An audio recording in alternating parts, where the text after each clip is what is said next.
सुप्रभातम। एक बार फिर से आप लोगों का स्वागत है। और कल जब हम लोग अलंकार को समझने के लिए एक जगह थे तो हम लोग यहाँ पर आकर के कल छोड़े थे कि शब्दालंकार के 3 भेदों को आप लोगों को पढ़ना है। होते 5 हैं। पढ़ना कौन है? अनुप्रास अलंकार, यमक अलंकार और श्रेष्ठ अलंकार। कल ये भी मैंने आप लोगों से कहा था कि कल जब हम लोग आमने सामने होंगे तो अनुप्रास अलंकार के साथ होंगे। आइए देखिए अनुप्रास अलंकार क्या है। अनुप्रास अलंकार की परिभाषा कहती है कि जब काव्य में किसी वर्ण की आवृत्ति एक से अधिक बार होती है तब वहां अनुप्रास अलंकार होता है। काव्य की कोई पंक्ति होगी, उसमें आपको देखना है कोई एक वर्ण एक से अधिक बार अगर आ रहा है, आवृत्ति माने बार बार आना, अगर ऐसा हो रहा है तो आपको समझना चाहिए कि इसमें अनुप्रास अलंकार है। उदाहरण देखिए, लिखा है उदाहरण, चारु चंद्र की चंचल किरणें खेल रही हैं जल थल में। ध्यान दीजिए तो आप देखिएगा इस पंक्ति में, काव्य की इस पंक्ति में चारु का च, चंद्र का च, चंचल का च, बार बार च आ रहा है, अर्थात इसमें अनुप्रास अलंकार है। यहां देखिएगा तो ल आ रहा है, तो आवृत्ति हो रही है वर्णों की, अक्षरों की।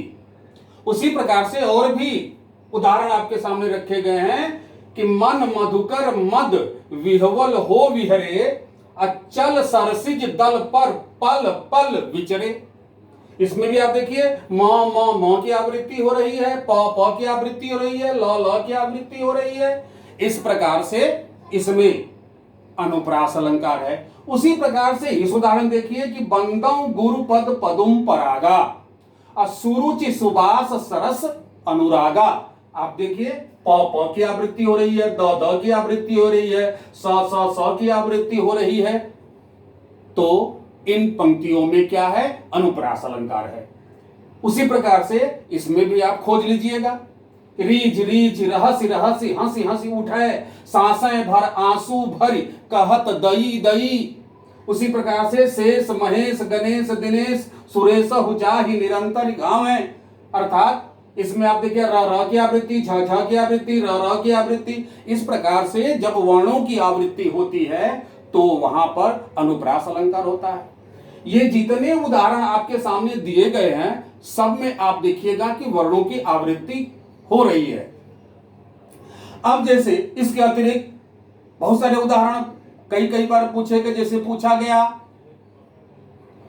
कि रघुपति राघव राजा राम पतित पावन सीताराम, तो आप देखिएगा रघुपति राघव राजा राम, र की आवृत्ति हो रही है, पतित पावन सीताराम, प वर्ण की आवृत्ति हो रही है। मुदित महीपति मंदिर आए, इसमें म वर्ण की आवृत्ति हो रही है। तो आपको यही देखना है कि किसी काव्य की पंक्ति में यदि किसी वर्ण की आवृत्ति माने वह वर्ण बार बार आ रहा है तो आपको उत्तर लेना है कि इसमें प्रयुक्त अलंकार अनुप्रास है। ठीक है, यहां तक समझे।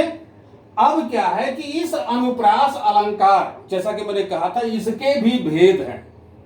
और यह भी कहा था कि जानने के दृष्टिकोण से आपको एक प्रारंभिक समझ आपके पास विकसित हो, इसके लिए इसके भेदों की भी चर्चा हम कर लेते हैं।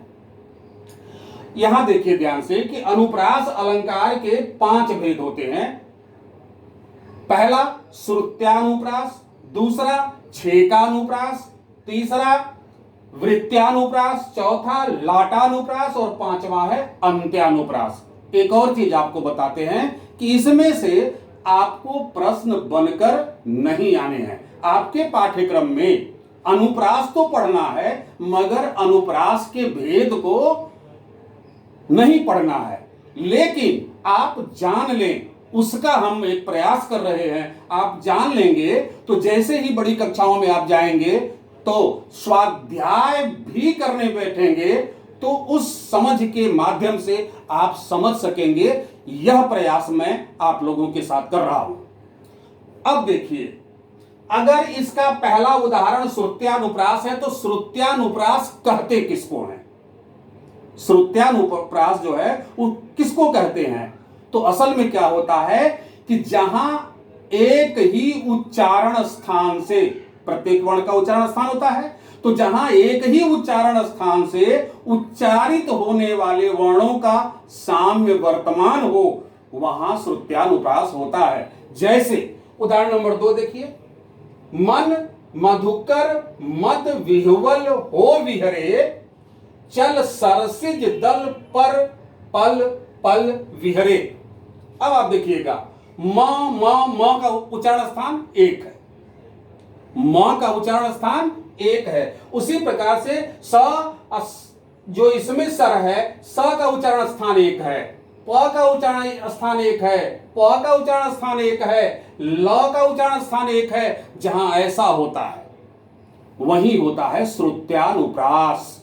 उच्चारण के आधार पर अगर अनुप्रास का भेद आपसे पूछा जाएगा तो उच्चारण के स्थान पर उसमें प्रयुक्त जो वर्ण है उन वर्णों का ऐसे वर्ण आएंगे जो बार बार आ रहे हैं लेकिन उनका उच्चारण स्थान एक है। जहां ऐसा दिखेगा वहां पर होगा श्रुत्यानुप्रास। भेद नंबर दो है छेकानुप्रास। आपको देखना है छेकानुप्रास। छेकानुप्रास क्या है? छेकानुप्रास के लिए कहा जाता है कि अनेक व्यंजनों की एक बार स्वरूपतः और क्रमतः आवृत्ति अगर हो जाए, उसी रूप में क्रम से अगर आवृत्ति हो जाती है तो वहां पर होता है छेकानुप्रास। जैसे इस उदाहरण में आकर देखिए, बंदों गुरु पद पदुम परागा, पद पद, ये छेकानुप्रास में ध्यान दीजिएगा क्या होगा कि जो वर्ण होंगे वो स्वरूपतः और क्रमतः आएंगे। जैसे सुरुचि सुवास सरस अनुरागा, आप इसमें देखिए सुरुचि में सर और सरस में सर एक से अधिक बार आ रहे हैं और उसी रूप में क्रमशः आ रहे हैं, इसलिए वहां पर होगा छेकानुप्रास। और इसी छेकानुप्रास का ये भी उदाहरण है, रीझ रीझ, रीझ के बाद रीझ आया, रहस्य के बाद रहस्य आया, हंस के बाद हंसी आया, फिर दई के बाद दई आया। तो हम कह सकते हैं रीझ रीझ में छेकानुप्रास है, रहस्य रहस्य में छेकानुप्रास है, हंसी हंसी में छेकानुप्रास है और दई दई में छेकानुप्रास है। इस प्रकार से हो क्या रहा है? ध्यान दीजिएगा, हो यही रहा है, वर्णों की आवृत्ति हो रही है, कभी स्वरूपतः क्रमतः तो कभी एक से अनेक बार, और उसी के आधार पर इस अनुप्रास अलंकार का भेद भी तय किया गया है। इसका भेद नंबर 3 क्या है? वृत्त्यानुप्रास, जो वृत्त बनाए। अब देखिए इसमें कि शेष महेश गणेश दिनेश सुरेश जाहि निरंतर गावें। आप देखिए शेष का स, महेश का स, गणेश का स, दिनेश का स बार बार आ रहा है और बार बार घूम घूम करके आ रहा है, और घूम घूम के आ रहा है तो घूमेगा तो क्या हो जाएगा? वृत्त। इसलिए इसमें वृत्तानुप्रास है। कल हम लोग चर्चा किए थे कि तरन तनुजा तटतमाल तरुवर बहुछाए, इसमें त वर्ण बार बार प्रयोग किया गया, घूम घूम करके त आ रहा है, घूम घूम के त आ रहा है। इसलिए उस पंक्ति में जो कि अनुप्रास अलंकार की पंक्ति है और अनुप्रास अलंकार के भेद की अगर आप बात करेंगे तो वहां पर हो जाएगी वृत्त्यानुप्रास। उसी प्रकार से इसका चौथा होता है लाटानुप्रास। लाटानुप्रास में क्या होता है कि जहां शब्दार्थ की आवृत्ति में तात्पर्य मात्र का भेद हो। अब देखिए, इसको ध्यान से देखिए कि पूत कपूत तो का धन संचय, अब पूत सपूत तो का धन संचय, का धन संचय, का धन संचय जस का तस आया, पूत जस का तस आया, यहां कपूत है, यहां सपूत है, इसमें भी तो का प्रयोग है, ध्यान दीजिए। और इसमें भी तो का प्रयोग है। कुछ लोग कहते हैं कि यदि किसी काव्य की पंक्ति में तो आ जाए तो समझना चाहिए कि वहां लाटानुप्रास है। ठीक बात है, ऐसा होता है लाटानुप्रास के अंतर्गत, लेकिन मान लिया जाए अभी यही नहीं है, इसी ट्रिक के आधार पर आप लाटानुप्रास को नहीं पहचान पाएंगे। मान लिया जाए आपके सामने एक उदाहरण दे दिया जाए कि पराधीन को है नहीं, ध्यान से सुनिएगा, कि पराधीन को है नहीं स्वाभिमान सुख स्वप्न, पराधीन को है नहीं स्वाभिमान सुख स्वप्न, और नीचे ठीक पंक्ति आएगी कि पराधीन जो है नहीं स्वाभिमान सुख स्वप्न। तो पता चला पराधीन उसमें भी आया, पराधीन इसमें भी आया, स्वाभिमान उसमें भी आया, स्वाभिमान इसमें भी आया, सुख उसमें भी, सुख इसमें भी, स्वप्न उसमें भी, स्वप्न इसमें भी, चाहे ऊपर की पंक्ति चाहे नीचे की पंक्ति। हुआ क्या है, को है नहीं और जो है नहीं, तात्पर्य, अर्थ का तात्पर्य में भेद हो जाएगा। जैसे पूत कपूत तो का धन संचय, अगर पुत्र कुपुत्र निकल जाए तो उसके लिए धन संचय करने की क्या आवश्यकता है, वो तो सारा धन बर्बाद कर देगा। उसी तरीके से अभी इसका शब्दार्थ देखिए, पूत सपूत तो का धन संचय, अगर पुत्र सुपुत्र है तो फिर धन संचय करने की क्या आवश्यकता है। वह सुपुत्र है तो उसको जितनी आवश्यकता होगी वह स्वतः प्राप्त कर लेगा, उसके लिए संचित करने की कोई आवश्यकता नहीं है। शब्दार्थ का तात्पर्य बदल जाएगा, जहां शब्दार्थ का आ वही रहा है सब कुछ, लेकिन शब्दार्थ का जब तात्पर्य बदल जाएगा तब वहां क्या हो जाएगा, लाटानुप्रास। तब वहां होता है लाटानुप्रास, और अंत में आता है इसका पांचवा भेद, अंत्यानुप्रास। अंत्यानुप्रास क्या है कि काव्य चरणांत में, चरण के अंत में, काव्य के चरण के अंत में एक या अनेक व्यंजनों की एक या अनेक बार स्वरूपतः क्रमतः आवृत्ति जब होगी तब वहां होता है अंत्यानुप्रास। अब यहां देखिए, कहत नटत रीझत खिजत मिलत खिलत लजियात, त कहत में त, नटत में त, रिझत में त, खिजत में त, मिलत में त, खिलत में त और लजियात में त, अंत में क्या रहा है, त। एक और बात बता देते हैं, मान लीजिए यहां कोई दिक्कत आपको होती है तो रामचरितमानस में चले जाइए, उसकी चौपाई में आप जाइएगा तो प्रत्येक चौपाई में तुकबंदी है। जैसे उदाहरण स्वरूप कि नाथ शंभु धनुभंज निहारा, होई है क्यों एक दास तुम्हारा, अंत में रा, पहली वाली चौपाई में, दूसरी वाली चौपाई में भी रा, ऐसी तुकबंदी। इसीलिए इसको इसके विषय में कहा जाता है, अंत्यानुप्रास के विषय में, कि हिंदी वाक्य के लिए अंत्यानुप्रास विशेष महत्व नहीं रखता।